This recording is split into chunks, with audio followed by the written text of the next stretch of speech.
28वां अध्याय अष्टांग योग की विधि। कपिल भगवान कहते हैं, माताजी, अब मैं तुम्हें सबीज योग का लक्षण बताता हूं, जिसके द्वारा चित्त शुद्ध एवं प्रसन्न होकर परमात्मा के मार्ग में प्रवृत्त हो जाता है।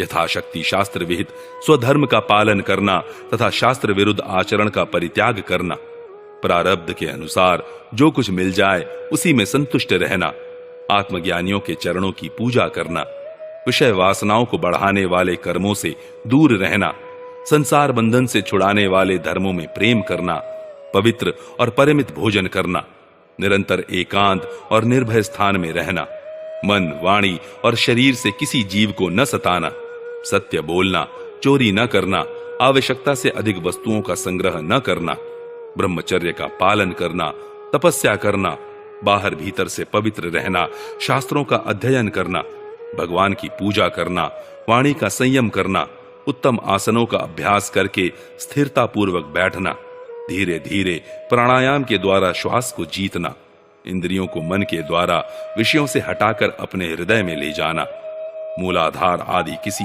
एक केंद्र में मन के सहित प्राणों को स्थिर करना, निरंतर भगवान की लीलाओं का चिंतन और चित्त को समाहित करना, इनसे तथा व्रत दान आदि दूसरे साधनों से भी सावधानी के साथ प्राणों को जीतकर बुद्धि के द्वारा अपने कुमार्गगामी तुष्ट चित्त को धीरे धीरे एकाग्र करे, परमात्मा के ध्यान में लगाए। पहले आसन को जीते, फिर प्राणायाम के अभ्यास के लिए पवित्र देश में कुश मृग चर्म आदि से युक्त आसन बिछाए, उस पर शरीर को सीधा और स्थिर रखते हुए सुखपूर्वक बैठकर अभ्यास करे। आरंभ में पूरक, कुंभक और रेचक क्रम से अथवा इसके विपरीत रेचक, कुंभक और पूरक करके प्राण के मार्ग का शोधन करे, जिससे चित्त स्थिर और निश्चल हो जाए। जिस प्रकार वायु और अग्नि से तपाया हुआ सोना अपने मल को त्याग देता है, उसी प्रकार जो योगी प्राण वायु को जीत लेता है, उसका मन बहुत शीघ्र शुद्ध हो जाता है। अतः योगी को उचित है कि प्राणायाम से वात पित्तादि जनित दोषों को, धारणा से पापों को, प्रत्याहार से विषयों के संबंध को और ध्यान से भगवद विमुख करने वाले राग द्वेषादि दुर्गुणों को दूर करे।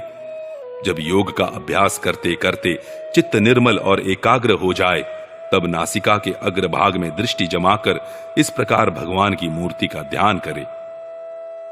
भगवान का मुख कमल आनंद से प्रफुल्ल है, नेत्र कमल कोश के समान रत्नारे हैं, शरीर नील कमल दल के समान श्याम है, हाथों में शंख, चक्र और गदा धारण किए हैं, कमल की केसर के समान पीला रेशमी वस्त्र लहरा रहा है, वक्ष स्थल में श्रीवत्स चिन्ह है और गले में कौस्तुभ मणि झिलमिला रही है, वनमाला चरणों तक लटकी हुई है, जिसके चारों ओर भौरे सुगंध से मतवाले होकर मधुर गुंजार कर रहे हैं।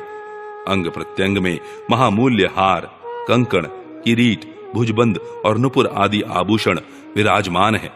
कमर में करधनी की लड़ियां उसकी शोभा बढ़ा रही हैं। भक्तों के हृदय कमल ही उनके आसन है। उनका दर्शनीय श्याम सुंदर स्वरूप अत्यंत शांत एवं मन और नयनों को आनंदित करने वाला है। उनकी अति सुंदर किशोर अवस्था है। वे भक्तों पर कृपा करने के लिए आतुर हो रहे हैं। बड़ी मनोहर झांकी है। भगवान सदा संपूर्ण लोकों से वंदित है। उनका पवित्र यश परम कीर्तनीय है और वे राजा बलि आदि परम यशस्वियों के भी यश को बढ़ाने वाले हैं। इस प्रकार श्री नारायण देव का संपूर्ण अंगों के सहित तब तक ध्यान करें जब तक चित्त वहां से हटे नहीं। भगवान की लीलाएं बड़ी दर्शनीय है।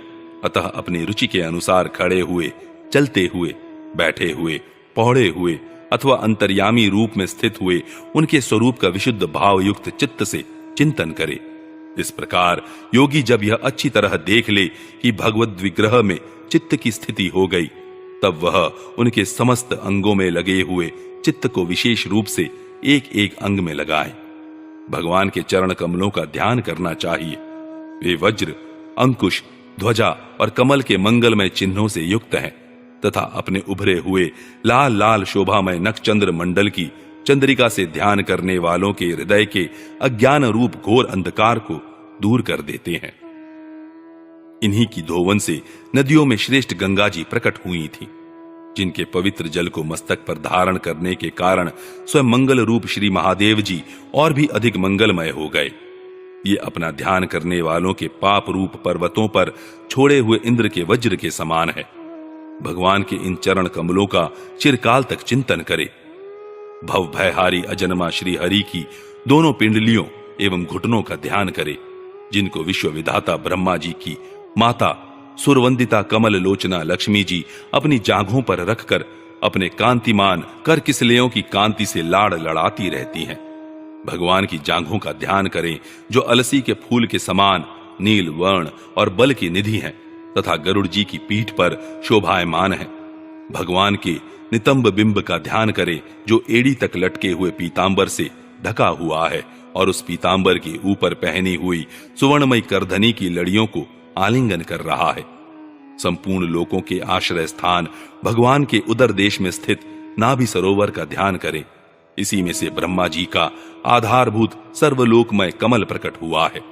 फिर प्रभु के श्रेष्ठ मरकत मणि सदृश दोनों स्तनों का चिंतन करें, जो वक्ष स्थल पर पड़े हुए शुभ्र हारों की किरणों से गौरवर्ण जान पड़ते हैं। इसके पश्चात पुरुषोत्तम भगवान के वक्ष स्थल का ध्यान करें, जो महालक्ष्मी का निवास स्थान और लोगों के मन एवं नेत्रों को आनंद देने वाला है। फिर संपूर्ण लोकों के वंदनीय भगवान के गले का चिंतन करें, जो मानो कौस्तुभ मणि को भी सुशोभित करने के लिए ही उसे धारण करता है। समस्त लोकपालों की आश्रय भूता भगवान की चारों भुजाओं का ध्यान करें, जिनमें धारण किए हुए कंकणादि आभूषण समुद्र मंथन के समय मंदराचल की रगड़ से और भी उजले हो गए थे। इसी प्रकार जिसके तेज को सहन नहीं किया जा सकता, उस सहस्त्र धारों वाले सुदर्शन चक्र का तथा उनके कर कमल में राजहंस के समान विराजमान शंख का चिंतन करें। फिर विपक्षी वीरों के रुधिर से सनी हुई प्रभु की प्यारी कौमोद की गदा का, भौरों के शब्द से गुंजायमान वनमाला का और उनके कंठ में सुशोभित संपूर्ण जीवों के निर्मल तत्व रूप कौस्तुभ मणि का ध्यान करें। भक्तों पर कृपा करने के लिए ही यहाँ साकार रूप धारण करने वाले श्री हरि के मुख कमल का ध्यान करें, जो सुघड़ नासिका से सुशोभित है और झिलमिलाते हुए मकराकृत कुंडलों के हिलने से अतिशय प्रकाशमान स्वच्छ कपोलों के कारण बड़ा ही मनोहर जान पड़ता है। काली काली घुंघराली अलकावली से मंडित भगवान का मुखमंडल अपनी छवि के द्वारा भ्रमरों से सेवित कमलकोश का भी तिरस्कार कर रहा है और उसके कमल सदृश्य विशाल एवं चंचल नेत्र उस कमल कोश पर उछलते हुए मछलियों के जोड़े की शोभा को मात कर रहे हैं। उन्नत भ्रूलताओं से सुशोभित भगवान के ऐसे मनोहर मुखारविंद की मन में धारणा करके आलस्य रहित हो उसी का ध्यान करें। हृदय गुहा में चिरकाल तक भक्ति भाव से भगवान के नेत्रों की चितवन का ध्यान करना चाहिए, जो कृपा से और प्रेम भरी मुस्कान से क्षण क्षण अधिकाधिक बढ़ती रहती है, विपुल प्रसाद की वर्षा करती रहती है और भक्तजनों के अत्यंत घोर तीनों तापों को शांत करने के लिए ही प्रकट हुई है। श्री हरि का हास्य प्रतजनों के तीव्र से तीव्र शोक के अश्रु सागर को सुखा देता है और अत्यंत उदार है। मुनियों के हित के लिए कामदेव को मोहित करने के लिए ही अपनी माया से श्री हरि ने अपने भ्रूमंडल को बनाया है, उनका ध्यान करना चाहिए। अत्यंत प्रेमार्द्र भाव से अपने हृदय में विराजमान श्री हरि के खिलखिलाकर हंसने का ध्यान करे, जो वस्तुतः ध्यान के ही योग्य है तथा जिसमें ऊपर और नीचे के दोनों होठों की अत्यधिक अरुण कांति के कारण उनकी कुंदकली के समान शुभ्र छोटे छोटे दांतों पर लालिमा सी प्रतीत होने लगी है। इस प्रकार ध्यान में तन्मय होकर इनके सिवा किसी अन्य पदार्थ को देखने की इच्छा न करे। इस प्रकार के ध्यान के अभ्यास से साधक का श्री हरि में प्रेम हो जाता है, उसका हृदय भक्ति से द्रवित हो जाता है, शरीर में आनंदातिरेक के कारण रोमांच होने लगता है। उत्कंठा जनित प्रेमाश्रुओं की धारा में वह बारंबार अपने शरीर को नहलाता है और फिर मछली पकड़ने के कांटे के समान श्री हरि को अपनी ओर आकर्षित करने के साधन रूप अपने चित्त को भी धीरे धीरे ध्येय वस्तु से हटा लेता है। जैसे तेल आदि के चुक जाने पर दीप शिखा अपने कारण रूप तेजस तत्व में लीन हो जाती है, वैसे ही आश्रय विषय और राग से रहित होकर मन शांत ब्रह्माकार हो जाता है। इस अवस्था के प्राप्त होने पर जीव गुण प्रवाह रूप देहादि उपाधि के निवृत्त हो जाने के कारण ध्याता ध्येय आदि विभाग से रहित एक अखंड परमात्मा को ही सर्वत्र अनुगत देखता है। योगाभ्यास से प्राप्त हुई चित्त की इस अविद्या रहित लय रूप निवृत्ति से अपनी सुख दुख रहित ब्रह्म रूप महिमा में स्थित होकर परमात्म तत्व का साक्षात्कार कर लेने पर वह योगी जिस सुख दुख के भोक्तृत्व को पहले अज्ञानवश अपने स्वरूप में देखता था, उसे अब अविद्याकृत अहंकार में ही देखता है। जिस प्रकार मदिरा के मद से मतवाले पुरुष को अपनी कमर पर लपेटे हुए वस्त्र के रहने या गिरने की कुछ भी सुधि नहीं रहती, उसी प्रकार चर्मावस्था को प्राप्त हुए सिद्ध पुरुष को भी अपनी देह के बैठने उठने अथवा दैववश कहीं जाने या लौट आने के विषय में कुछ भी ज्ञान नहीं रहता, क्योंकि वह अपने परमानंदमय स्वरूप में स्थित है। उसका शरीर तो पूर्व जन्म के संस्कारों के अधीन है, अतः जब तक उसका आरंभक प्रारब्ध शेष है तब तक वह इंद्रियों के सहित जीवित रहता है। किंतु जिसे समाधि पर्यंत योग की स्थिति प्राप्त हो गई है और जिसने परमात्म तत्व को भी भलीभांति जान लिया है, वह सिद्ध पुरुष पुत्र कलत्रादि के सहित इस शरीर को स्वप्न में प्रतीत होने वाले शरीरों के समान फिर स्वीकार नहीं करता, फिर उसमें अहंता ममता नहीं करता। जिस प्रकार अत्यंत स्नेह के कारण पुत्र और धनादि में भी साधारण जीवों की आत्मबुद्धि रहती है, किंतु थोड़ा सा विचार करने से ही वे उनसे स्पष्टतया अलग दिखाई देते हैं, उसी प्रकार जिन्हें यह अपना आत्मा मान बैठा है, उन देहादि से भी उनका साक्षी पुरुष पृथक ही है। जिस प्रकार जलती हुई लकड़ी से, चिंगारी से, स्वयं अग्नि से ही प्रकट हुए धुएं से तथा अग्नि रूप मानी जाने वाली उस जलती हुई लकड़ी से भी अग्नि वास्तव में पृथक ही है, उसी प्रकार भूत, इंद्रिय और अंतःकरण से उनका साक्षी आत्मा अलग है तथा जीव कहलाने वाले उस आत्मा से भी ब्रह्म भिन्न है और प्रकृति से उसके संचालक पुरुषोत्तम भिन्न है।